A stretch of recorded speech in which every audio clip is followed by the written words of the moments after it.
Public Sénat, bonjour à tous. Gérard Larcher est l'invité de la presse parlementaire, édition spéciale au cours de laquelle nous allons suivre en intégralité cette conférence de presse, au cours de laquelle le président du Sénat répondra bien sûr à de nombreuses questions d'actualité et notamment à des questions consacrées à la révision constitutionnelle, le grand texte à venir de cette session parlementaire.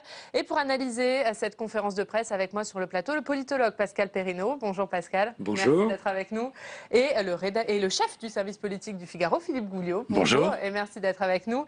Et puis, pour nous faire vivre cette conférence de presse depuis la présidence du Sénat, Tam Tranui. Bonjour Tam. Alors, quels sont les grands thèmes sur lesquels le président du Sénat est attendu ?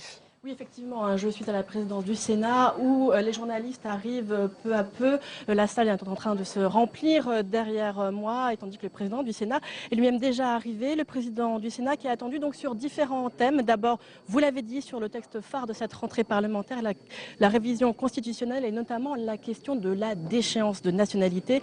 Un thème sur lequel, on le sait, Gérard Larcher est très ferme puisqu'il refuse la déchéance pour tous, qu'il juge contraire aux valeurs de la République. Il attend également du gouvernement qui laisse le Sénat amender le texte, faire son travail sur ce texte. Le Sénat qui sera très attentif aux questions de liberté, à la question aussi de l'efficacité des mesures. Autre thème important, eh bien, Gérard Larcher va certainement faire le point sur la réforme du Sénat, l'organisation nouvelle des activités, les séances des questions d'actualité hebdomadaires, mais aussi et surtout les sanctions financières à l'égard des sénateurs absentéistes. Mais tout de suite, eh bien, cela commence. C'est Sophie Huette, la présidente de l'association des journalistes parlementaires, qui est en train de prendre la parole avec Gérard Larcher. Merci beaucoup Tam, effectivement, Sophie Huette qui vient de prendre la parole. Nous allons suivre en intégralité cette conférence de presse en direct sur Public Sénat et puis on y reviendra avec Pascal Perrineau et Philippe Gouliot. À tout à l'heure. Terriblement compliqué à mettre en œuvre, à être voté à l'Assemblée nationale avec des divisions qui traversent tous les partis de gauche. Je voulais savoir quel était votre état d'esprit sur cette réforme et si vous pensez que le gouvernement devrait revoir sa copie. Tout d'abord, Madame la Présidente, Madame la Vice-Présidente, très heureux de vous accueillir tous. Donc, puisque c'est la deuxième fois, c'est donc une tradition. Et donc, nous allons nous en tenir à cette tradition en vous accueillant ici et en essayant de répondre à l'ensemble de vos questions. Il est vrai que depuis le 23 décembre, après une très brève trêve des fêtes de fin d'année, la révision constitutionnelle a été au cœur du débat politique et d'un débat d'ailleurs un peu désincarné par rapport aux préoccupations des Français, qui sont d'abord les préoccupations, et en tous les cas c'est ce que j'ai pris des élections régionales autour du travail et de l'emploi, mais peut-être on y reviendra tout à l'heure au détour de questions, ou de la sécurité.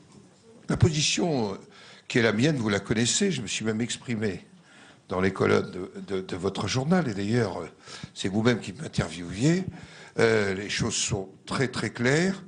Sur l'urgence, j'ai dit que, en ce qui me concerne, nous voterions, même si la constitutionnalisation n'était pas une nécessité. Et sur la déchéance de la nationalité, le gouvernement que je soutenais l'avait demandé, et il y avait eu un débat en février 2011 au Sénat sur la déchéance de nationalité. Donc, 2 fois oui, avec les réserves que j'ai déjà dites.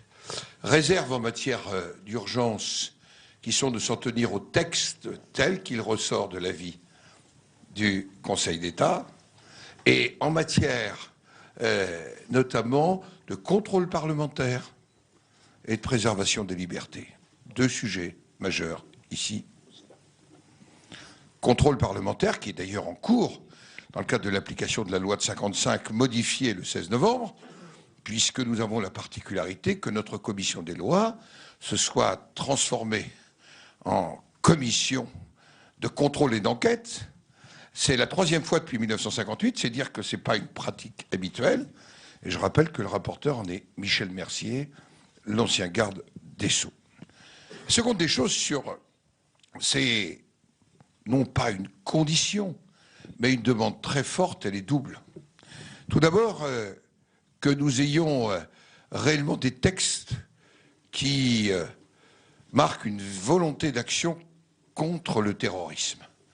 Et à ce sujet, peut-être on y reviendra, la PPL déposée le 17 décembre par le président de la commission des lois, Philippe Bas, avec Michel Mercier, et co-signée par les deux présidents de groupe de la majorité sénatoriale, font, j'allais dire, des propositions très claires. Voilà l'État. Je voudrais simplement conclure en disant qu'on ne réunit pas un congrès pour faire une représentation théâtrale. On ne réunit pas un congrès pour faire une pulsion. Donc le président de la République doit assumer sa décision de réunir un congrès et 3 jours après un drame, d'annoncer une révision constitutionnelle. Vous savez, ma prévention, et je l'avais du temps du précédent président de la République, pour ce que j'appelais le syndrome du mardi, c'est-à-dire la loi de pulsion. Et là, nous étions dans le syndrome du mardi. Oui, Président, est-ce que vous pensez que les textes qui ont été présentés le 23 décembre et ceux qui sont annoncés un peu par le Premier ministre pour accompagner le texte de base de la révision vous répondent aux conditions et aux demandes que vous avez formulées? Sur la révision constitutionnelle, il y a 2 points. Ça peut correspondre au débat que nous avons eu. Je ne parle pas de la déchéance de nationalité, il était avant. Je voudrais revenir sur la différence. Aujourd'hui, nous ne connaissons pas le texte de gouvernement, même si un certain nombre d'informations transpiraient depuis le Conseil d'État. Il y a des points de convergence et des points de différence. En effet, la PPL, déposée le 17 décembre, qui est le fruit de travaux conduits notamment par la Commission des lois et le président de la Commission des lois, a 2 axes. Les délits terroristes et l'exécution des peines. Ce que nous n'avons pas du tout aujourd'hui dans le texte du gouvernement. Sur les délits terroristes, quelque chose malheureusement d'actualité. Le délit de consultation habituelle des sites internet et de séjour dans les pays djihadistes. C'est uniquement la PPL Bas. Le délit d'association de malfaiteurs en vue d'une entreprise terroriste, c'est la PPL Bas. Et en matière pénale, ceci reprend d'ailleurs le rapport Goulet-Reichart, les unités dédiées aux détenus radicalisés et la détention de sûreté. Le gouvernement, lui, vise dans son texte d'autres aspects, mais je voudrais en profiter pour dire une chose. Que si les ordonnances, qui ne provoquent jamais un tonnerre d'applaudissements dans les assemblées parlementaires, peuvent être sur des directives un élément dynamique, pardonnez-moi, en matière de procédure pénale, c'est inacceptable. Parce qu'à chaque fois, il s'agit de liberté. Et pour nous au Sénat, c'est inacceptable. Hier, Manuel Valls a annoncé devant le groupe des députés socialistes son intention de défendre la révision constitutionnelle de bout en bout, article 1er et article 2, donc. Et Christiane Taubira, elle, ne défendra que la réforme de la procédure pénale. Quelle impression ça vous donne? Est-ce que c'est une mise sur la touche de la garde des Sceaux? Est-ce que c'est une situation, entre guillemets, normale? Le mot normal étant démonétisé, je vais changer de monnaie. C'est ahurissant. J'ai eu l'occasion de le dire chez un de vos confrères hier soir. Madame Taubira a bien sûr la liberté de penser ce qu'elle veut, et c'est pas illégitime, sur le projet que propose le président de la République.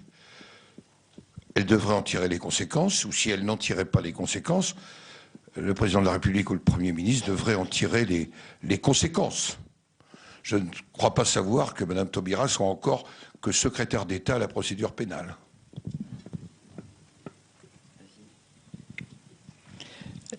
Finalement, si vous vous dites qu'en gros, vous voterez, enfin le Sénat voterait plutôt ces révisions, est-ce que le texte pourrait être quand même conforme? Parce qu'il semble que le problème, la plus grande discussion se passe à l'Assemblée nationale.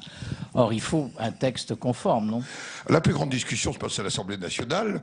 Alors là, je ne suis pas du tout sur cette ligne-là. Disons qu'elle se passe de manière désordonnée et ahurissante à l'Assemblée nationale, et qu'ici, si j'en crois les réunions de groupe d'hier, elle se passe d'une manière, j'allais dire, qui va au fond des choses. Il y a eu des débats, je le sais, hier, dans chacun des groupes politiques. Ces débats n'ont pas donné lieu à je ne sais quelle invention d'apatridie nouvelle et autres innovations, mais je voudrais peut-être rappeler les choses. Qu'est-ce qu'une réforme constitutionnelle ? La procédure. Il faut donc un vote, premier vote, dans une assemblée, on sort un texte, quelle que soit l'assemblée. Tout le monde sait que c'est moi qui ai choisi, parce que le président de la République m'a posé la question, il aurait pu décider autrement, je lui ai dit que je souhaitais là être en deuxième lecture, pour se donner le temps de la réflexion. Mais comme le texte doit être identique, il peut être identique après une navette. Et d'ailleurs, il n'y a pas de limite aux navettes, car en matière de réforme constitutionnelle, il peut avoir un très grand nombre de navettes. Donc, il faut avoir en tête cela. Il suffit d'avoir la majorité dans chaque chambre. Et ensuite, c'est au Congrès, si le président de la République choisit la voie du Congrès, qu'il faut les 3/5, sinon il peut choisir la voie référendaire. La deuxième des choses, c'est avoir en tête le calendrier. A priori, donc, on a un calendrier qui nous conduit début février, le 5 février, un examen un vendredi. A priori, ça va être le 8 ou le 9. Non, mais je parle constitutionnellement. Avec un vote solennel le 16, 4 semaines, ça veut dire que le Sénat commencera son examen le 16 mars. Il n'est pas tout à fait certain que le 17 mars, avec un Premier ministre présent au banc, on est fini de voter, bon, on a un texte. Est-il le même, est-il différent? Quel est votre pronostic là-dessus? Qu'il sera sans doute différent. Donc il y aura navette. Mais qui sera sans doute différent parce que c'est normal. On va avoir la préoccupation des libertés très forte, ici. On va avoir la préoccupation du contrôle parlementaire. Je renvoie toujours au débat qui a existé sur l'état d'urgence en 1961. Un débat qui n'était pas médiocre, dont j'ai retrouvé les textes entre le président de la République, qui était Charles de Gaulle, le Premier ministre qui s'appelait Michel Debré, et le président du Sénat qui s'appelait Gaston Monnerville. Et si j'ai fait l'exégèse de ce travail et de ces textes, c'est parce que la question de la préservation des libertés et du pouvoir du contrôle de Parlement était présent. Et pardonnez-moi, je serai peut-être Monnerville à cette occasion-là. Donc, une navette annoncée par le président du Sénat sur ce texte.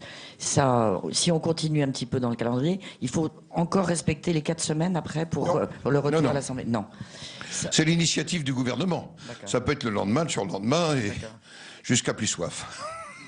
Vous imaginez dans votre fort intérieur combien de navettes? Je n'imagine pas. Étant fils de petit industriel textile, dans la ville de Flers, dont le symbole est la navette, normalement la navette ne s'arrête jamais. Donc, jusqu'à ce qu'on ait tissé l'étoffe. Non, je pense que l'élément important sera d'abord la nature du débat à l'Assemblée nationale, le texte qui en sortira, le texte qui sortira ensuite du Sénat, et convergence possible ou pas convergence possible. Il est question de modifier l'article 2, puisque c'est l'article qui conjugue le plus d'hostilité dans tous les rangs de la gauche. Et plusieurs pistes ont été évoquées. on reviendrait sur l'indignité nationale ou la dégradation civique, mais ça figure déjà dans le Code civil et pénal. Il est question aussi que la binationalité ne soit pas mentionnée dans l'article 2 de la révision constitutionnelle pour calmer l'urticaire des élus socialistes et que ça ne soit mentionné que dans la loi d'application sur la déchéance de nationalité. Est-ce que, d'après vous, il y a des formules alternatives? D'abord, je ne suis pas dermatologue pour l'urticaire,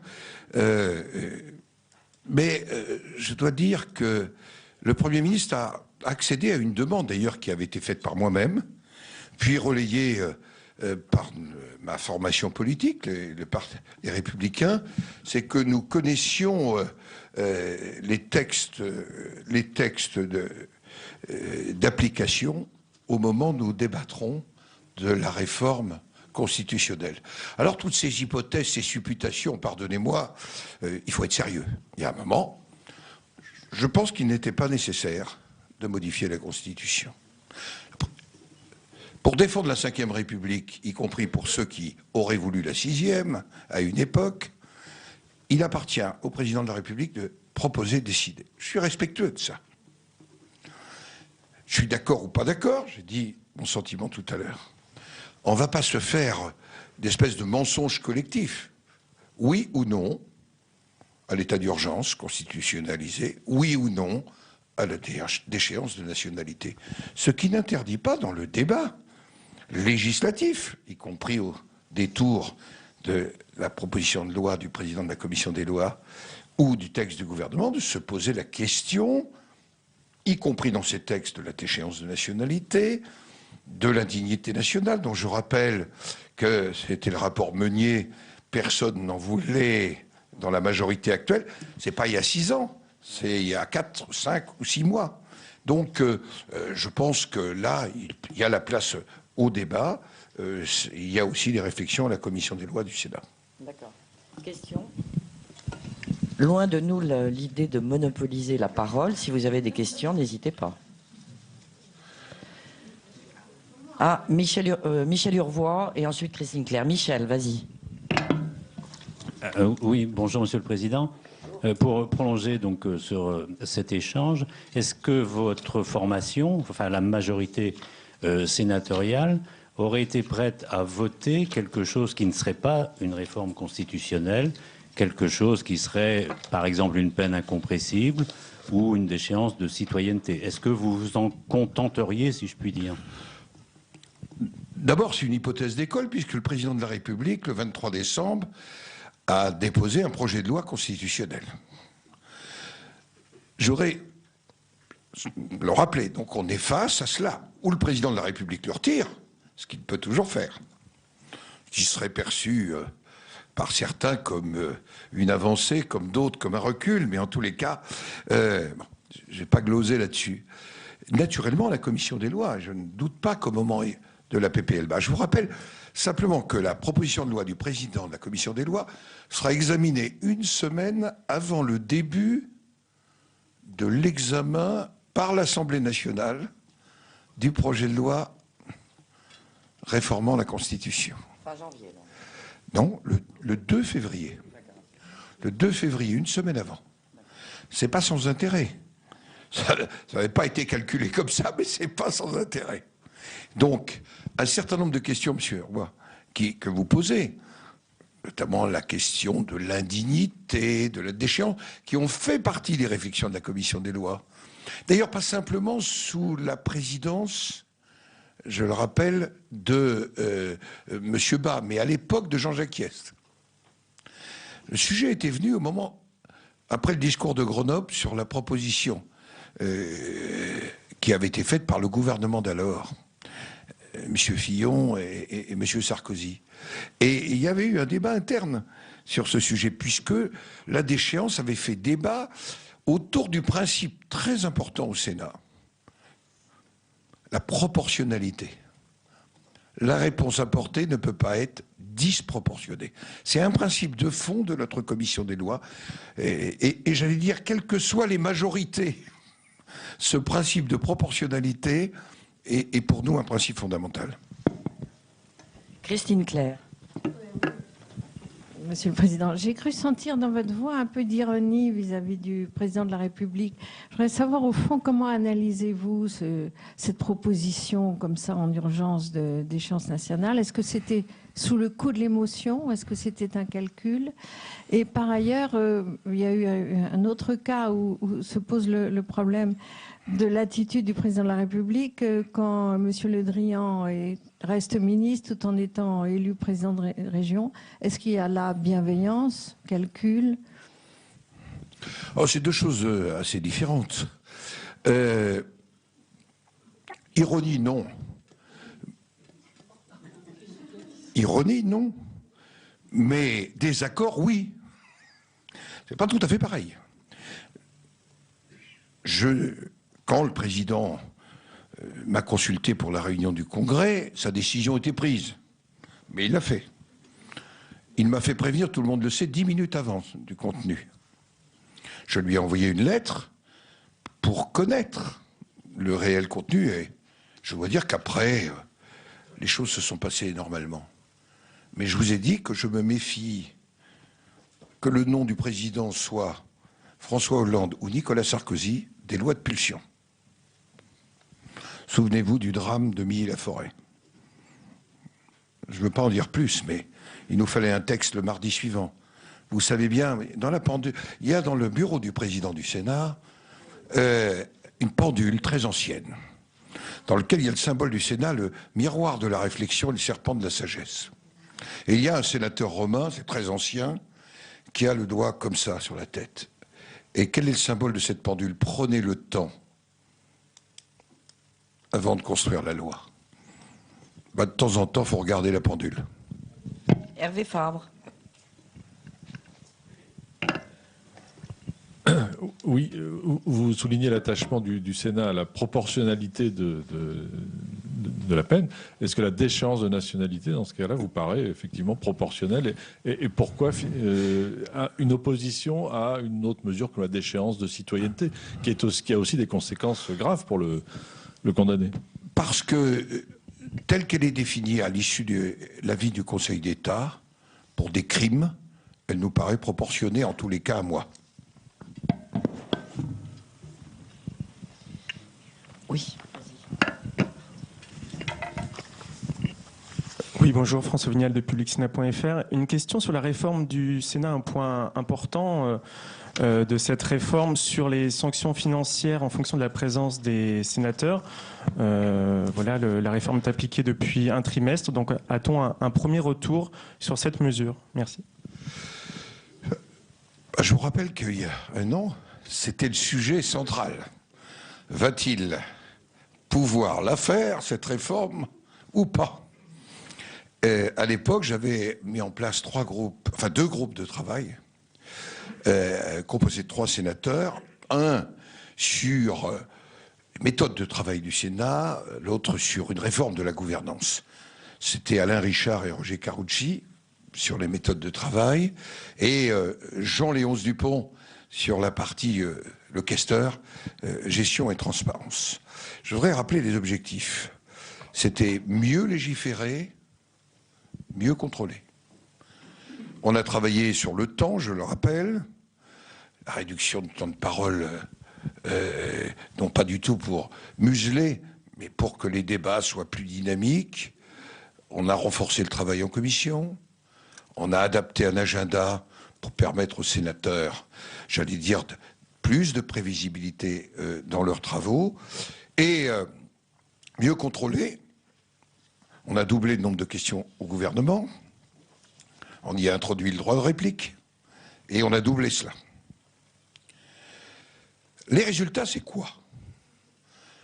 Après un trimestre, et vous parlez de la présence, et j'en viens à votre question, parce que sur le temps, vous savez ou vous ne savez pas, mais vous devez le savoir, qu'on a gagné, entre guillemets, 2 journées dans la discussion de la loi de finances, ce qui permet sur tel ou tel sujet d'aller plus au fond que d'être dans une forme, j'allais dire, de productivité absolue pour tenir la date. Ça veut dire aussi que pour la 2e année, le Sénat ne rend jamais une copie blanche, que qu'on le veuille ou non, 27 des grands textes sur 41 ont été adoptés par la navette ou par la CMP, que plus de 60% de nos amendements ont été retenus par l'Assemblée nationale, même en cas de désaccord. Là, c'est un résultat tangible. Si je prends les présences, puisque nous avons établi 3 items de présence, de ce qui semblait au groupe de travail les moments importants. Plus de 87% des sénateurs présents au vote solennel. 84% au travail législatif de la Commission. Et 74% en question d'actualité au gouvernement, plus il est vrai le mardi que le jeudi. Nous avions établi des règles de présence. La première des présences, c'est l'efficacité de ces chiffres. Nous avons aujourd'hui 14 collègues, mais je ne donnerai pas les noms en pâture parce que c'est comme ça, 14 collègues qui se verront prélevés pour insuffisance de présence la somme de 2100 €. 2100 € pour... Alors vous voyez que ce n'est pas que des théories, il y en a 14.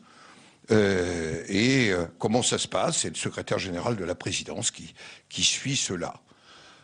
Par ailleurs, nous avons publié, on l'aime pas, depuis le 1er décembre partant de novembre, un tableau d'activité qui a l'existence. Je demande aux autres d'en faire autant, d'ailleurs.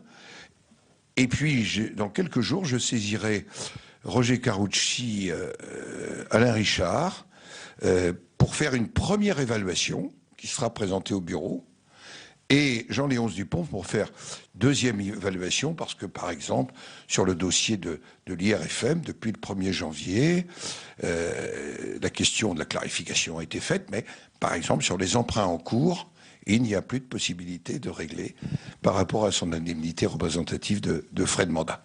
Voilà.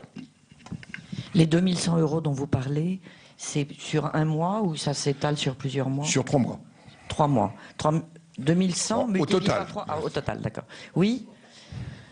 Ça pourrait être plus, mais aucun n'est descendu. Voilà. Oui, à toi. Mais c'est... Oui. Alors, comment le Sénat regarde... Je prends le micro. Bon, comment le Sénat regarde le nouveau paysage institutionnel des collectivités locales? Alors, en particulier, sur la métropole du Grand Paris, comment interpréterez-vous la désignation par l'air de Patrick Ollier? Puis, d'une façon plus générale, quel va être le rôle du Sénat à l'égard des collectivités locales? Tout d'abord, le Sénat, dans sa très large majorité, a voté la loi sur la nouvelle organisation territoriale de la République. Il y a d'ailleurs eu un vote différent entre le groupe Les Républicains de l'Assemblée nationale et celui du Sénat. Pourquoi? D'abord parce que nous avons pesé fortement autour de quelques idées. La commune, cellule de base de la démocratie locale, une intercommunalité qui puisse avoir des dimensions adaptées à la diversité du territoire, un département dont les compétences ont été clarifiées, mais la présence d'un département dans la proximité, et des compétences de région. Et le texte, malgré ses imperfections, si nous l'avons voté, c'est tout le travail qui a été conduit par Jean Jacquiès et René Van der Endonck, un sénateur de la majorité, un sénateur de l'opposition. Et ce texte, maintenant, il faut le mettre en œuvre. Et donc, la commission des lois a mis en place un groupe de suivi pour suivre la mise en place de la loi NOTRe. Parce que maintenant, il s'agit des décrets, il s'agit des circulaires, et tout ça va se mettre en place dans les temps qui viennent. Je rappelle que ça n'est que depuis le 4 janvier que toutes les régions ont un exécutif. Donc on est vraiment dans la mise en œuvre de ce texte. On sera très très attentif au pragmatisme et on sera très attentif aussi à la mise en œuvre d'éléments qui n'étaient pas dans la loi NOTRe, mais qui préexistaient, comme les communes nouvelles, le texte Pélissard. Et donc, personnellement, je suis très engagé sur le terrain. La commission des lois est très très engagée. Et en même temps, c'était le débat d'hier. Comment on allège les normes pour les collectivités territoriales? C'est la proposition de résolution Bockel-Pointreau, avec une proposition de loi, parce qu'il ne suffit pas de parler des normes pendant les débats, et nous allons faire des propositions au gouvernement très claires sur ce sujet, très concret, très pragmatique. Nous sentons bien que, quand je dis cesser le feu, les élus n'en pouvaient plus. Et j'ai une position que j'ai toujours donnée. Il n'est pas question qu'à l'alternance, on remette tout par terre. Notre pays ne peut pas le supporter. Nous avons connu 5 ans de paralysie. On ne peut pas rejouer à cela. Qu'on améliore, ce sera notre rôle. C'est le rôle de la commission de suivi, mais de grâce. De grâce. Le territoire qui est le lieu où peut réémerger la croissance indispensable, le sentiment de confiance. Et le sentiment de confiance, c'est quand même quelque chose d'important. N'oublions pas le 6 décembre, c'est déjà passé, semble-t-il, par pertes et profits. L'expression le 6 décembre de la ruralité, regardez-la politiquement. Si ce n'est pas le sentiment d'être à côté, comme je l'écrivais au président de la République le 15 avril dernier. Vous n'avez pas répondu sur la question du Grand Paris. Ah oui, pardon. Il va y avoir un débat d'ajustement entre Grand Paris et région Île-de-France, c'est évident. Et l'élection de Patrick Ollier, qui est un homme de dialogue, mais Gilles Carrez l'aurait été aussi, me paraît de bon augure pour trouver avec notamment la région Île-de-France des équilibres. Sans oublier la grande couronne de la région Île-de-France, c'est complètement désintéressé pour l'homme de Rambouillet que je suis. Mais naturellement, il faut trouver les équilibres, parce que l'objectif, c'est pas en soi une feuille de plus. L'objectif, c'est est-ce qu'on est capable de donner à Paris et à la région Île-de-France son rôle de dynamisme spécifique dans notre pays, d'entraînement, son rôle quand même de phare. C'est quand même l'objectif que j'espère nous partageons au-delà de les clivages politiques. Mais certains, et je pense à Valérie Pécresse, disent que cette métropole du Grand Paris, ça va être une usine à gaz, que ça va faire un échelon administratif supplémentaire, que ça va coûter de l'argent, et qu'il est surtout urgent d'oublier la métropole du Grand Paris. Comme elle est dans la loi, on ne peut pas l'oublier. Comme elle est dans la loi, on ne peut pas l'oublier, mais je pense que c'est un dossier qu'il faudra remettre sur la table. Jacques Hébert. Oui, comment réagissez-vous à ce sondage qui dit deux choses, qui dit d'abord qu'une très grande majorité des Français veulent un rajeunissement du personnel politique, et dans le même sondage qui dit que c'est Alain Juppé qui est le mieux placé pour être candidat à la présidence de la République?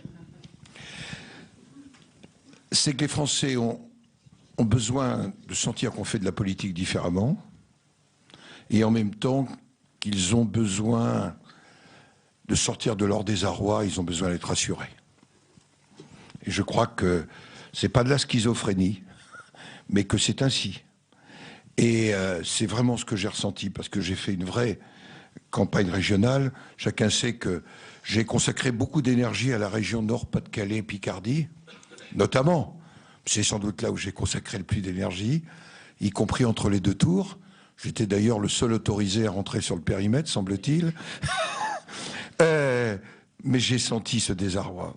Je cesse de dire que quand un élu local au nord de Ouascal me dit vous savez, les gens sont comme des murs, ils vous croient plus, ils croient plus en rien, vous n'êtes pas insensible à ça. Et au fond, ils ont envie sans doute qu'on fasse de la politique autrement. Marie-Claude Demandre.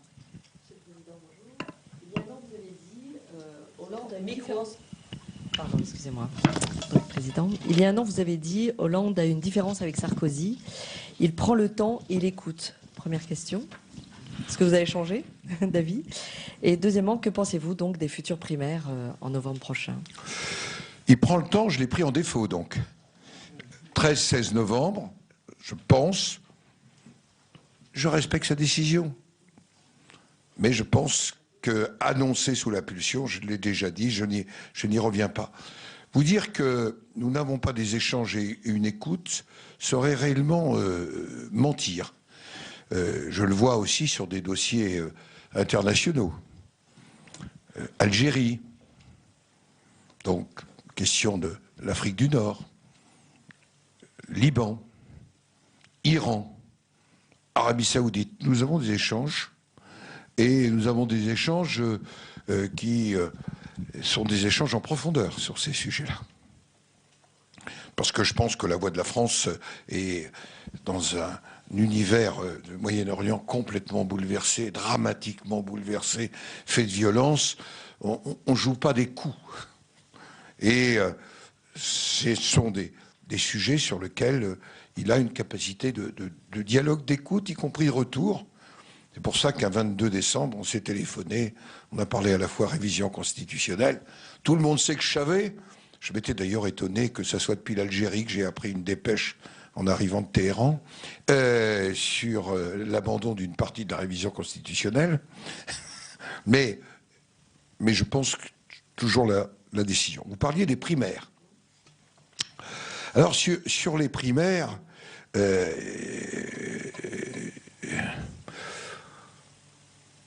gaulliste que je suis n'était pas enthousiasmé par les primaires, mais le paysage politique était celui qu'on connaît. Et j'ai donc la responsabilité pour les Républicains, en l'état actuel, d'être, paraît-il, le sage de la commission d'organisation des primaires. Je voudrais d'abord faire un point de principe. Je suis de ceux qui pensent qu'un président de la République sortant n'a de compte à rendre que devant les Français. C'est d'ailleurs un principe, pourtant, que François Hollande ne partageait pas, je vous le rappelle, en octobre 2011, puisqu'il avait dit « c'est un principe désormais inscrit dans le temps et l'espace politique ». Je vous renvoie à une interview chez votre confrère Le Parisien, je crois, à l'époque. Pour ce qui concerne les Républicains, primaire ouverte à la droite et au centre, nous avons d'ores et déjà arrêté le nombre de bureaux de vote, hier. Combien ? 10 337 si ma mémoire est exacte. Nous avons déjà arrêté une première liste qui représente un petit tiers des responsables départementaux. Et tout le monde est d'accord. Et je suis en mission exploratoire pour 2 ou 3 cas. Nous avons fait une réunion avec la présidente de la Haute Autorité. Notre prochaine réunion sera commune avec la Haute Autorité. Que maintenant, il faut choisir un nom, un logo, et il faut se mettre tout simplement en bouclage au mois de mars des lieux qui seront pour organiser cette primaire. Donc tous les débats que nous avons pu avoir, je te la vends, je te la recule, sur lequel je suis resté assez calme, nous avons maintenant une primaire qui se déroulera au mois de novembre, suivant les principes. Moi, je souhaite une chose. C'est ma responsabilité. Et là, vous m'entendrez si ça ne va pas. C'est qu'elle soit équitable, transparente, claire, qu'elle donne une autre image de la politique, pour reprendre. Et ça, c'est une exigence de ma part absolue. Et puis, le soir du deuxième tour, là, c'est ma responsabilité plus politique, il faudra rassembler tout le monde, parce que si on fait une primaire, c'est pour l'alternance. Voilà. Et vous venez de dire quelque chose de très important concernant la gauche. Vous dites que le président de la République n'a de compte à rendre que devant les Français. C'est ma position de gaulliste. Donc, ce qui signifie que pour vous, un appel à une primaire à gauche vous paraît assez surréaliste. Non, à moi, gaulliste. Simplement, je rappelle que François Hollande avait dit exactement le contraire. D'accord. En octobre, non. Eh ben oui, mais il a l'air d'être devenu gaulliste, là, depuis 3 jours. Puisque j'ai entendu Jean-Marie Le Guen dire « même pas en rêve ». Et donc, je ne savais pas qu'ils étaient devenus gaullistes, mais c'est bien. Jacques ? Monsieur le Président, bonjour. Vous en avez brièvement parlé dans votre dernière intervention. Vous avez développé ces derniers mois un concept nouveau de diplomatie parlementaire. Alors, est-ce à dire plus précisément que, par exemple, les initiatives que vous avez prises en Iran, la constitution d'un petit groupe restreint de travail avec vos interlocuteurs iraniens, l'invitation du président Rouhani lorsqu'il viendra à la fin du mois, sont des initiatives que vous prenez en concertation avec l'Élysée, et quelle marge de manœuvre vous autorisez par rapport aux contraintes spécifiques qui peuvent peser sur l'Élysée en pareil cas? Nous faisons le point avant, nous faisons le point après, et il y a suffisamment, en tous les cas, sur ces sujets d'échange pour que les initiatives, par exemple, le fait que les deux commissions des affaires étrangères et de la défense, et je pense que Jean-Pierre Raffarin invitera nos amis de l'Assemblée nationale des deux pays, puissent se réunir au mois d'avril ou au mois de mai. C'est un élément extrêmement important, à la condition bien sûr que les sanctions soient levées. Elles le seront dans quelques jours. Parce que le 14 juillet, date de l'accord international, a quand même changé la donne. Et qu'à un moment, si vous voulez trouver une solution, même si les choses se sont recomplexifiées avec l'Arabie Saoudite, mais la France a une légitimité. Je reprends les paroles de M. Rouhani. La France a une légitimité dans la région. Légitimité. J'ai même demandé qu'on confirme bien que c'était le mot dans la traduction littérale. A une légitimité à s'exprimer. Et je pense que la politique étrangère, elle est pour moi dans la Ve République de la responsabilité du président de la République. Que nous sommes là pour être des acteurs complémentaires, des acteurs qui débroussaillons, des acteurs aussi qui peuvent porter un certain nombre de paroles, avoir aussi plus de liberté. Ça a été le cas. C'est vrai que ça soit en Algérie, que ça soit en Iran, nous avons été entendus pour démontrer aussi que c'est la France dans la diversité de ses sensibilités. Tristan. Monsieur le Président, en 2015, beaucoup de pays européens ont été amenés à ériger de nouveau des frontières à cause de la crise des migrants, à cause du risque terroriste. Lundi, les porte-paroles des Républicains ont demandé des contrôles permanents aux frontières de la France. Est-ce votre avis? Est-ce la fin de Schengen? En tous les cas, le Schengen, comme nous l'avons connu, sans aucun doute. La commission des lois, le moment venu, va faire un certain nombre a mis en place une commission de suivi et de contrôle, dont le rapporteur est François-Noël Buffet, sur ce sujet. Je ne vais pas anticiper sur leurs conclusions, mais moi-même, je vais prendre un certain nombre d'initiatives auprès de M. Légéry pour que nous contribuions, sous la présidence hollandaise actuelle, à voir comment Schengen peut être, pour partie, rendu plus efficace et répondre à autre chose qu'à ériger des barrières. François. Oui, Monsieur le Président, dans quelques jours, vous allez désigner un membre du Conseil constitutionnel. Je voulais savoir quels sont vos critères de choix, y compris éventuellement politiques. Avant le 5 mars, c'est plus que quelques jours. Je dois vous dire que je n'irai pas beaucoup plus loin dans mes propos que la note calendaire, et que naturellement nous aurons un échange avec le président de la République et le président de l'Assemblée nationale pour que les choix qui soient faits correspondent au rôle et à la place, en tous les cas moi, que j'imagine, du Conseil constitutionnel. Emmanuel Galliero. Monsieur le Président, je voulais une question sur l'emploi, et notamment l'emploi des jeunes. Quelle est votre position par rapport à ce problème qui est de plus en plus aigu? D'abord, la question de l'emploi est une question strictement majeure. Je le disais au début, on parle beaucoup de déchéance de nationalité en ce moment, et peut-être que la question de l'emploi n'est pas dans les préoccupations immédiates de beaucoup de mes collègues. Pour moi, c'est vraiment une priorité. Et s'il y a un point que je partage notamment avec M. Macron, c'est de dire que c'est pour partie le chômage un délit de la décohésion sociale dans ce pays, et qu'il y a là. Ce que je veux dire, c'est que pour faire de l'emploi, il faut trois choses. mais c'est mon expérience. De la croissance, de la flexibilité et de la confiance. De la croissance, tant qu'on ne libère pas les énergies des entreprises, on va avoir du mal à en avoir.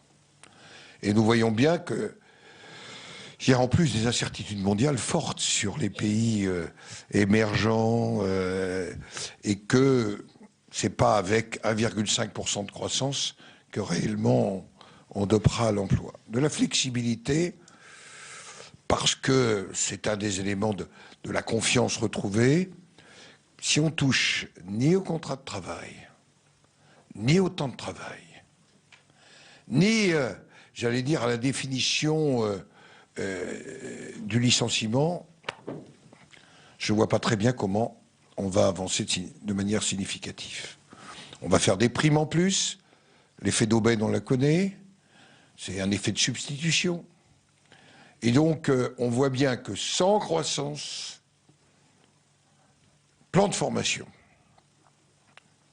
500 000 en 2016, c'est impossible. Unmöglich, diraient les Alsaciens. Impossible. Nous n'avons ni les structures, des locaux. Je suis celui qui a réduit et réorganisé l'AFPA, donc j'en ai un souvenir précis. Ni les cadres pour faire la bonne formation. Parce que aujourd'hui, on forme 440 000 demandeurs d'emploi, dont un peu plus de 200 000 pôles emploi, le reste étant en interpro ou dans les régions. Passer à 500 000 de plus, d'abord, avec quel argent? Je rappelle qu'avec Borloo, quand on a eu le plan de cohésion sociale, on nous avait donné 4 milliards sur 3 ans. Donc, il faut être sérieux. Et j'ai dit, c'est dans vos colonnes, je crois, qu'il faut se méfier de cet engagement comme de l'inversion de la courbe du chômage en 2013. Et comme c'est un sujet sur lequel les Français sont d'une immense sensibilité, il faut faire très attention à ne pas nourrir les artifices, à ne pas nourrir par des artifices. Alors, il y a la question du service civique. Le Sénat est pour, c'est au Sénat qu'est né le service civique. Une rencontre entre le groupe RDSE et Martin Hirsch, historiquement. Donc le service civique, d'ailleurs d'autres préconisent le retour du service national pour 3 mois, 6 mois. Ayant beaucoup fréquenté, donc j'y reviens, la région Nord-Pas-de-Calais, j'ai entendu son actuel et nouveau président, tout au long de cette campagne, avoir à cœur de défendre ce facteur de cohésion. Sur le service civique, aujourd'hui, on doit en avoir 60 000. Le président de la République a donné un objectif extrêmement élevé, à 350 000. Là aussi, on regarde ce que dit la Cour des comptes. Attention que ça ne soit pas des emplois de substitution. Comment on les encadre, comment on les forme, comment ça n'est pas simplement un artifice comptable. Le sujet, il est là. Mais c'est un sujet majeur. On est quand même un des rares pays à ne pas avoir eu de baisse du chômage. Je pense, sans être devin, qu'on devrait cette année avoir une stabilisation, un peu de manip entre formation et service civique. On pourrait même peut-être avoir une baisse. Je ne suis pas sûr que les Français le ressentent comme une vraie baisse. Christine Claire. Monsieur le Président, à propos de l'emploi toujours, vous avez dit 3 conditions, croissance, flexibilité, confiance. J'ai été étonnée que vous n'ajoutiez pas harmonisation fiscale européenne. Hier soir, j'ai vu au journal télévisé ou avant-hier un reportage sur des jeunes Français qui trouvaient tous du travail en allant en Irlande. Ils étaient très contents, ils avaient des bons salaires, ils payaient très peu de charges. Et puis là-dessus, on apprenait que les entreprises qui les emploient ne payent que 11% d'impôts sur les sociétés, comparé, je crois, à 35% en France. Alors, est-ce qu'il n'y a pas aussi une clé là? Ça fait partie de la confiance. Quand je dis de la confiance par rapport à l'emploi, c'est les chefs d'entreprise et c'est aussi les Français tout court.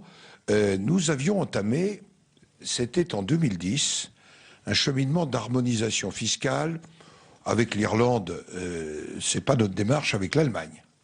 Et d'ailleurs, un certain nombre de travaux de la délégation devenu commission aux affaires européennes, ici, avec la commission des finances, ont commencé un travail à, notamment des impôts sur les sociétés, d'un certain nombre de taxes, de convergence avec l'Allemagne. Frédéric Delpech. Monsieur le Président, suite à l'agression d'un enseignant à Marseille, hier, le président du consistoire israélite de Marseille a recommandé aux Juifs de ne plus porter la kippa pendant une période indéterminée. Est-ce que vous partagez cette prise de position? Est-ce que pour vous, c'est un début de renoncement? Vous savez, mon problème, c'est pas de partager ou pas partager. Je n'appartiens pas à cette communauté, mais je m'en sens très très proche à ces moments. D'ailleurs, quand je dis je n'appartiens pas, c'est pas tout à fait exact familialement. On est entre abandon et exposition au danger. Et je ne me permettrai jamais de porter un jugement sur la décision du président du consistoire de Marseille. C'est un dilemme pour les autorités religieuses, et nous sommes entretenus avec le grand rabbin hier soir. Moi, je partage avec le Premier ministre que la France ne serait pas la France sans les Juifs de France. Ça, c'est quelque chose que je partage. Chacun doit pouvoir vivre sa religion, j'allais dire, dans le respect des lois de la République, qui, pour moi, fondent la laïcité, mais la laïcité, c'est aussi de permettre l'exercice du culte dans l'ensemble de ses composantes, à la condition qu'elle respecte les lois de la République. Et donc, c'est une question qui est posée à nous. La République. Je considère qu'un juif peut porter la kippa, qu'un chrétien peut porter une croix, que tel ou tel peut porter un signe, et que cette équation, elle démontre dans quel état notre société est. Dans mon rapport toujours du 15 avril, je disais que l'État ne pouvait pas être passif par rapport aux faits religieux, et qu'il devait s'en emparer. Bien sûr, je pensais à l'islam, et un certain nombre de choses sont engagées, mais elles ont besoin d'aller beaucoup plus loin. Mais personnellement, je me battrais pour qu'un juif puisse porter la kippa, et que ce juif qui peut porter la kippa soit aussi protégé. Et ça me renvoie à la PPL bas. Car la radicalité s'est faite sur Internet. Et là, il y a une vraie priorité. Je ne comprends pas pourquoi, et je me mets dedans. C'est pour ça que la PPL bas est très importante. Parce que la radicalisation qui se fait tout seul sur Internet, elle n'est pas le fruit de je ne sais quelle prédication dans tel ou tel lieu de culte. Elle est tout simplement une dérive. Et donc, sous réserve, bien sûr, de vérification, sur ce point, je trouve que c'est un repli de la République. Madame, que je ne connais pas au premier rang. Bonjour, Agathe Lambray, BFM TV. J'avais deux questions. Tout à l'heure, vous parliez d'Emmanuel Macron.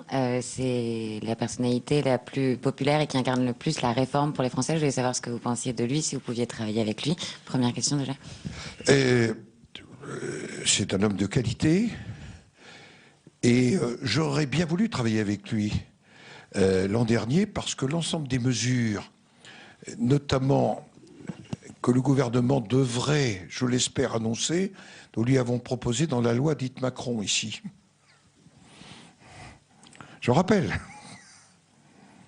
cause prédéfinie du licenciement, accord offensif de maintien dans l'emploi, seuil, contrat de projet, c'est mieux que le contrat agile, parce qu'il y a l'étude de Michel de Virville, qui n'est pas toute jeune, pour ceux qui suivent les questions sociales, elle date de 2005.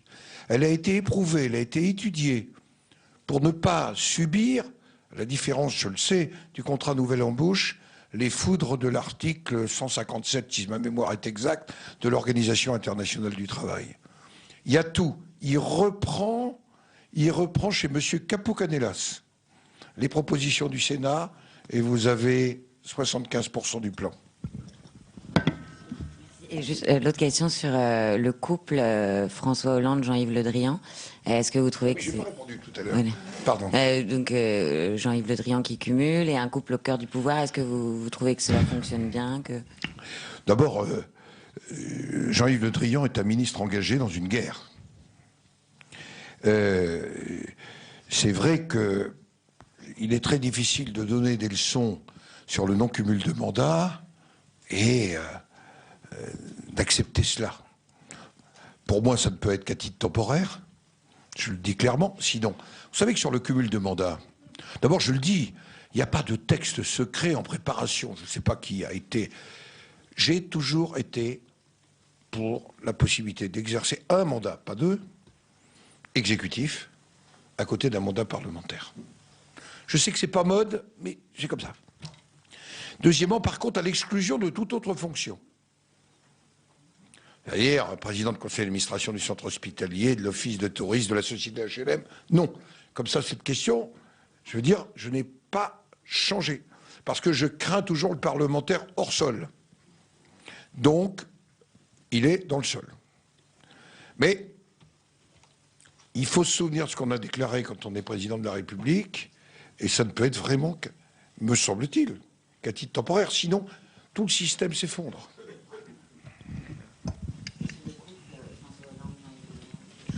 Bah, ça m'a l'air plutôt d'un... C'est pas dans leur vie intime. Hein.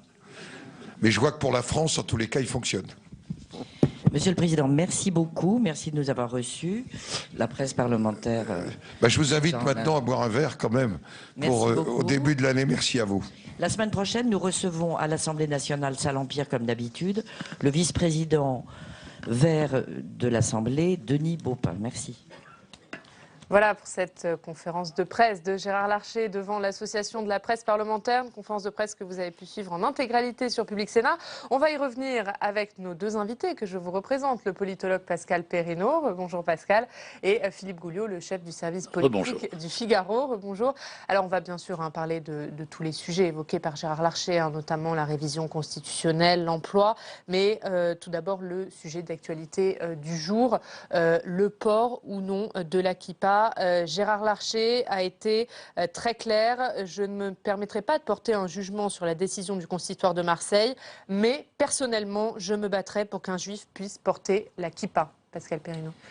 En effet, une fois de plus, le président du Sénat est porteur, j'allais dire, d'une conception ouverte de la laïcité. La laïcité, pour lui, ça n'est pas du tout une laïcité anti-religieuse ou même qui devrait contenir le phénomène religieux. C'est une laïcité qui doit aussi permettre l'expression des religions dans leur diversité, et la kippa, comme la croix, rappelait-il pour un catholique, c'est une expression d'un choix religieux qui doit être respecté. Donc pour la laïcité, pour lui, c'est intéressant parce que parfois on voit réapparaître dans le débat sur la laïcité une conception, la laïcité, ça s'oppose au phénomène religieux. Pas du tout, d'ailleurs il faudrait revenir au texte premier, au début du XXe siècle, qui organisait la laïcité.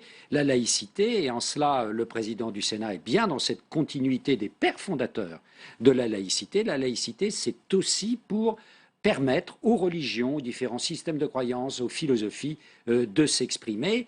Et dans ce qui se passe à Marseille, oui, il y a une espèce de tentative de faire en sorte que les Juifs de France ne puissent plus vivre correctement leur choix religieux. Et là, le président, on l'a vu du Sénat sur d'autres thèmes, a été très ferme. Là, il a été très ferme. Philippe Gouliot, il a aussi ajouté que l'État devait s'emparer de ce sujet. Oui, absolument. Et aussi donc assurer la sécurité des Juifs de France. Il a donné son accord avec la formule de Manuel Valls. Sans les Juifs, la France ne serait pas ce qu'elle est. Et donc c'était un engagement effectivement très fort et très puissant de la part de quelqu'un effectivement qu'on connaît comme un défenseur assez scrupuleux de la laïcité. Mais effectivement d'une laïcité ouverte, pas d'une laïcité qui ferme la porte aux religions.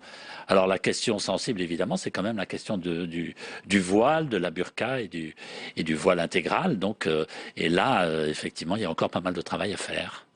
Alors, le sujet qui a beaucoup occupé cette conférence de presse, c'est bien sûr la révision constitutionnelle, qui sera le gros texte à venir de la session parlementaire. Pascal Perrineau, il n'y avait pas de surprise à attendre de la part de Gérard Larcher sur ce sujet. Il avait déjà donné sa position, il a réaffirmé, il votera ce texte. Bien sûr, il le votera, mais pas dans n'importe quelle condition. Il a avancé la notion de réserve. Et il a dit, voilà, d'abord, dans le débat avant le Congrès, il faut qu'il y ait un vrai débat que le Sénat puisse s'exprimer et que l'avis du Sénat puisse être pris en compte. Il a parlé des navettes.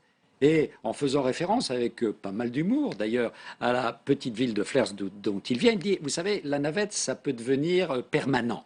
Ce qui veut dire, vous voyez, voilà, il faudra pas, ça ne sera pas un débat bâclé pour lui. Et d'autre part, il appelle ensuite un congrès qui soit un vrai congrès. Il dit, au fond, voilà, le président de la République a lancé une procédure, il faut aller jusqu'au bout de cette procédure, mais il faut que le Parlement retrouve tout son rôle de proposition, d'amendement dans les débats avant le Congrès et puis ensuite, bien sûr, au Alors, Congrès. justement, Pascal Perrineau, vous parlez de ce congrès. On va réécouter ce que disait Gérard Larcher sur ce sujet lors de sa conférence de presse. On ne réunit pas un congrès pour faire une représentation théâtrale. On ne réunit pas un congrès pour faire une pulsion. Donc le président de la République doit assumer sa décision de réunir un congrès et 3 jours après un drame, d'annoncer une révision constitutionnelle. Vous savez, ma prévention, et je l'avais du temps du précédent président de la République, pour ce que j'appelais le syndrome du mardi, c'est-à-dire la loi de pulsion. Et là, nous étions dans le syndrome du mardi. Philippe Gouliot, Gérard Larcher l'a dit, il y aura a priori un congrès et pour cela, François Hollande aura donc besoin d'une majorité des 3/5 pour faire adopter ce texte. Est-ce que le Sénat est donc en position de force sur ce sujet pour imposer ses vues? Oui, indéniablement. Et d'ailleurs, Gérard Larcher en a joué pendant toute la conférence de presse. Il a bien dit effectivement qu'il y aurait des navettes et n'a pas fixé le nombre de navettes qui seront nécessaires pour parvenir à un texte commun. Il a dit que chez lui, les navettes ne s'arrêtaient jamais. Les navettes ne s'arrêtent jamais, effectivement, et qu'il fallait que le tissu soit, que la toile soit bien tissée. Donc là, effectivement, il va jouer tout son rôle. Il est en position de force, indéniablement, parce que sans le Sénat, et d'ailleurs sans la droite, eh bien, il n'y a pas de 3/5 qui tiennent, et ça n'est pas possible. Donc, il va jouer de cette force avec toute son énergie.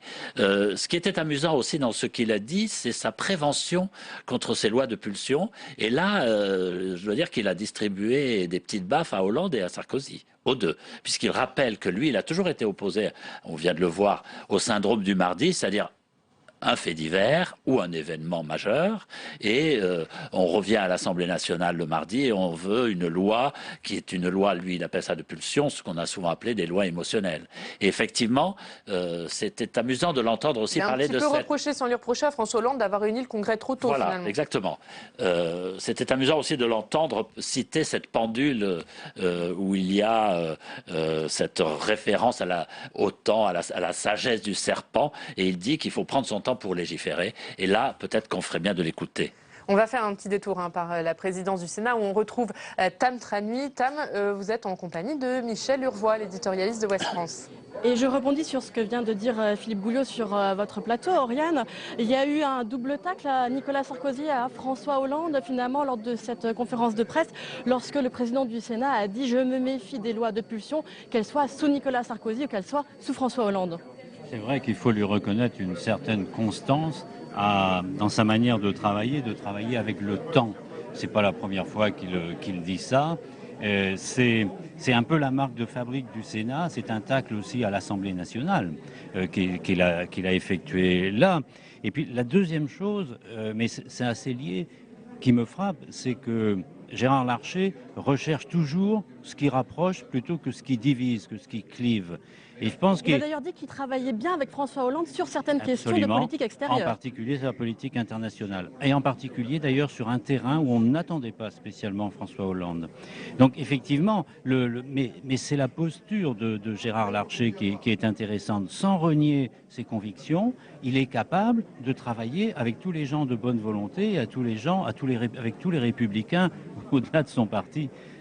La politique est toutefois bien vite revenue lorsqu'il a rappelé les propos de François Hollande à propos de la primaire à laquelle il se dérobe, tout en disant, eh bien en revanche, nous, à droite, on avance et déjà concrètement, on est en train de tout mettre en place. Oui, il y est revenu, mais pour s'amuser du fait que François Hollande deviendrait tout d'un coup gaulliste, alors que c'est pour protéger son intérêt. Non, Gérard Larcher reste fidèle à des convictions, lui-même admet que la primaire est quelque chose qui n'existe pas pour un président sortant, qu'un président sortant n'a à rendre de compte que devant l'opinion. Donc je pense que finalement, il lui donne raison, mais pas pour les mêmes raisons. Merci beaucoup Michel Leroy d'avoir répondu à nos questions. À tout à l'heure, Oriane. Merci beaucoup, Tam, tout à l'heure.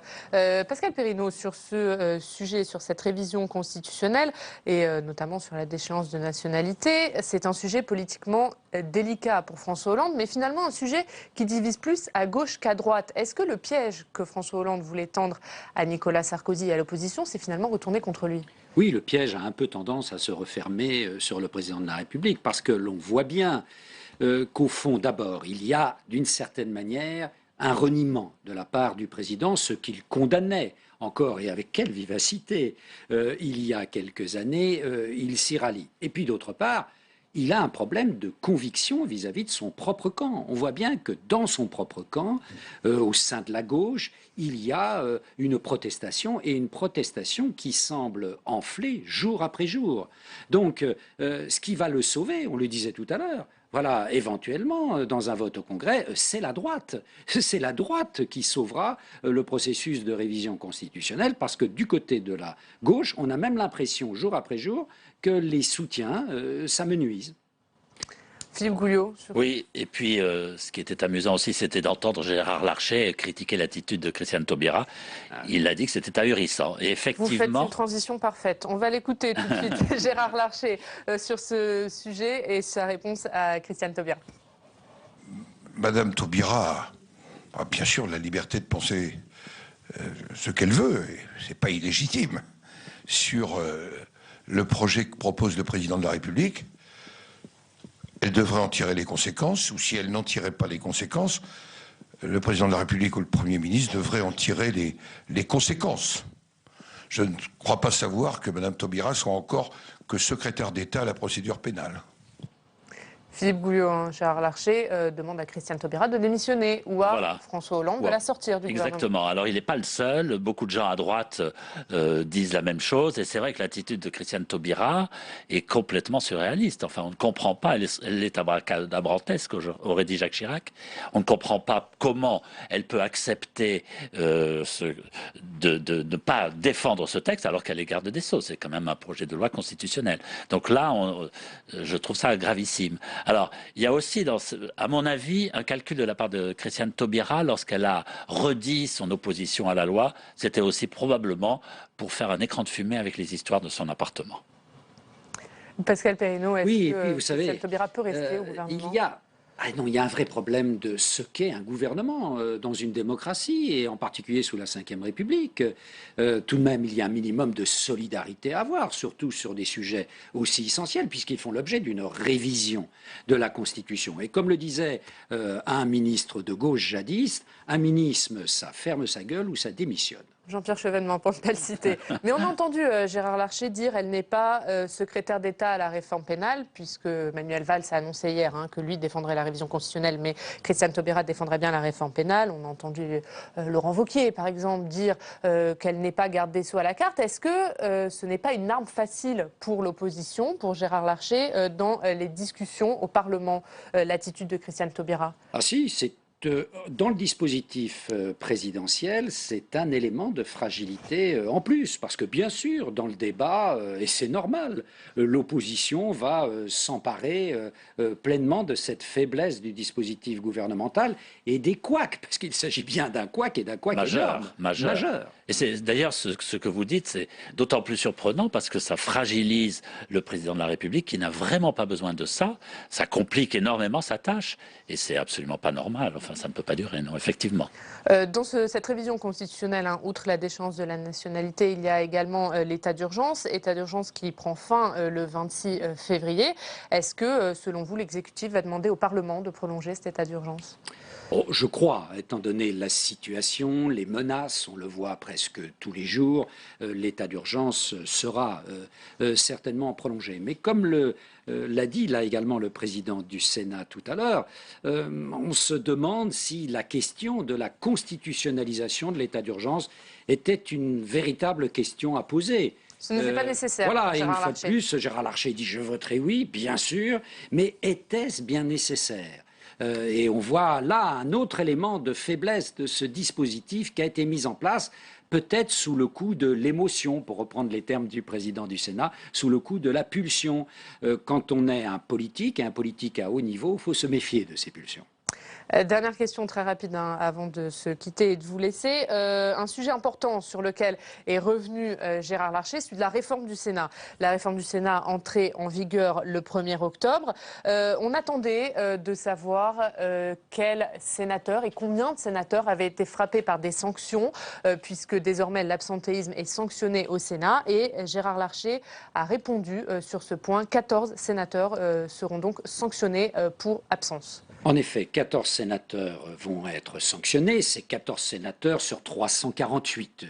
Et d'autre part, des chiffres ont été donnés sur ceux qui sont présents au vote solennel, ceux qui sont présents dans les questions au gouvernement, et on s'aperçoit qu'on dépasse toujours les 3/4 des sénateurs. Donc, on voit bien que cette question de la réforme du Sénat, de la réforme de sa gouvernance, de ses méthodes de travail, il y a eu un effet d'annonce qui a peut-être changé le comportement de certains sénateurs qui, par le passé, en effet, étaient touchés, eux, par l'absentéisme. Il semble bien que l'absentéisme, on verra si dans les mois qui viennent cela se confirme, que l'absentéisme au Sénat soit un phénomène tout à fait résiduel. C'est une réforme réussie, cette réforme du Sénat qu'a mise en place Gérard Larcher? En tout cas, c'est une bonne réforme. Après, on verra sur un plus long terme si elle est réussie, mais c'est une bonne réforme. Mais moi, je suis très curieux et j'avoue que j'ai une petite frustration. J'aurais aimé savoir qui sont les 14 sénateurs sanctionnés. On vous laisse mener l'enquête. Si voilà. Merci beaucoup. Avant de se quitter, on va faire un dernier détour par la présidence du Sénat, où Tam Traimi est en compagnie de Sophie Huet, la présidente de l'Association des journalistes parlementaires. Oui, Sophie Huet, vous vous êtes entretenue avec Gérard Larcher en aparté après ces questions posées à Gérard Larcher. Qu'est-ce qu'il vous a dit? Est-ce que vous avez d'autres informations sur la révision constitutionnelle? Et déjà, au point de presse lui-même, Gérard Larcher nous a bien dit qu'il y aurait forcément une navette, puisque le texte voté par le Sénat serait nécessairement différent de celui de l'Assemblée nationale. Ça a été une première annonce. Et à l'issue de la conférence de presse, Gérard Larcher ne m'a pas caché sa perplexité. Il se demande même s'il va y avoir un congrès du Parlement. Dans l'hypothèse où le président de la République est assuré de ne pas avoir la majorité des 3/5 au Congrès en raison de nombreuses défections à gauche, il ne convoquera pas le Congrès. Donc, même le président du Sénat... Donc la révision constitutionnelle pourrait ne pas du tout aboutir, selon le président du Sénat. C'est un élément de réflexion qui traverse tout à fait l'esprit du président du Sénat, qui se dit, on va faire ce qu'il faut. Hypothèse, il n'y a pas la majorité des 3/5. Autre hypothèse, les deux assemblées qui sont souveraines en matière constitutionnelle ne se mettent pas d'accord l'une avec l'autre, et auquel cas il n'y a pas de texte, donc il n'y a pas de congrès. Tout est envisageable dans l'esprit de Gérard Larcher aujourd'hui. On pourrait assister à une situation extrêmement paradoxale avec une révision qui serait soutenue plutôt par la droite avec des divisions à gauche et donc le non-aboutissement de cette réforme. De toute façon, il faut quand même un matelas de voix de gauche suffisant pour que la majorité des 3/5 soit acquis, puisque le groupe socialiste a quasiment à lui seul la majorité absolue des voix à l'Assemblée nationale, ce qui n'est pas le cas au Sénat. Mais il faut nécessairement un fort pourcentage de voix de gauche pour faire adopter la réforme. On en était très loin aujourd'hui, puisque non seulement au Parti socialiste, mais chez les radicaux de gauche, chez les Verts, et je ne parle pas des communistes qui sont tous contre, il y a beaucoup de réticence sur la révision constitutionnelle. Merci beaucoup Sophie Huet d'avoir répondu à nos questions. Donc aucune certitude sur l'aboutissement de cette révision constitutionnelle. Merci beaucoup Tam. Un dernier mot, messieurs, sur ce que nous disait à l'instant Sophie Huet. On sait que François Hollande aura des difficultés à avoir la majorité des 3/5. En revanche, les Français adhèrent à cette révision constitutionnelle. Est-ce qu'il passera par un référendum ? Alors, il peut le faire, bien sûr, mais vous savez, en ce moment, prévoir le résultat d'un référendum, il faut être prudent. Souvenez-vous, en 2005, on annonçait un triomphe du oui, ça s'est fini par une victoire, et quelle victoire, très nette du non. Parce que très souvent, on ne répond pas au texte, on répond au contexte et à celui qui pose la question. Or, le président, aujourd'hui, n'est pas populaire. Mais il peut y avoir une autre hypothèse. En effet, que le président Larcher, en aparté, a communiqué à Madame Huet, c'est le fait que, eh bien, on laisse tomber. Dans le passé, il y a eu, par exemple, sous la présidence Pompidou, bien sûr, sous la présidence Pompidou, le président Pompidou avait lancé un processus de réforme du quinquennat, et puis il avait senti qu'il n'avait pas la majorité, et le projet était resté un projet avorté. Il avait été adopté, je crois, au Parlement, voilà. mais Sans avoir cette majorité des il 3/5, savait très il bien. n'est jamais allé au Congrès. Gérard Larcher a dit, on ne réunit pas un congrès pour faire une représentation théâtrale. Le président de la République doit assumer. C'est une manière de mettre la pression sur le président de la République et de lui dire, finalement, vous ne pouvez pas laisser tomber. Je pense qu'effectivement, il aura du mal à laisser tomber. Enfin, je pense que François Hollande est un peu dans un piège là. Mais il y a aussi quelque chose que peut-être on peut évoquer, c'est en fait les 3/5, c'est bien les 3/5 des votants et pas les 3/5 de l'ensemble des parlementaires. Donc il suffirait qu'un nombre assez important quand même de députés et sénateurs socialistes acceptent de ne pas voter, ne pas prendre part au vote, pour que les 3/5 soient plus faciles à atteindre. Alors après, il y aurait effectivement des conséquences politiques parce que ce projet serait un projet de droite adopté avec des voix de droite. Donc là, pour un président socialiste, c'est quand même une sacrée épreuve.